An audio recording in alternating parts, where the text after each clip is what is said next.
Stage of that is the ask. These sea lions can't understand us. We don't speak their language.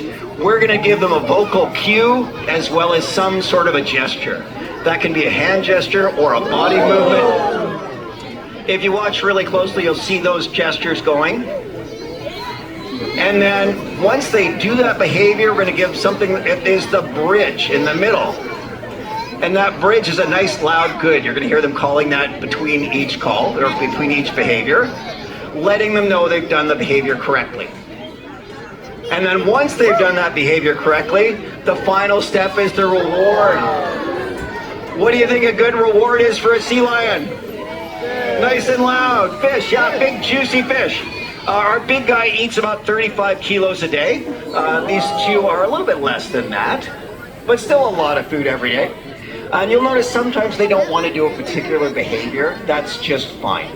We'll move on to the next behavior, or we'll give them a break. They'll still get just as much food as they would if they've done those behaviors. So all of the work we do with these guys is really important. It helps us to understand them better here at the aquarium and give insight into these Steller sea lions out in the ocean. Out in the ocean, there's two populations of Steller sea lions. The eastern population, all up the west coast here, right up to the border with Alaska. They're doing really well. They're increasing every year. But on the west side, that is from Alaska border west, that population has dropped by 80% in the last 40 years. We had to look into why that was happening.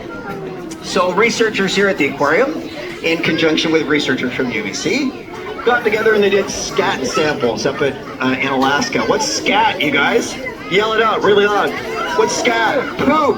Absolutely. So they looked at these scat samples, and rather than nice fatty herring and salmon, they were finding things like Atka mackerel, which are basically popcorn for these guys. They were eating just as much food, but it was much less nutrient dense. So they were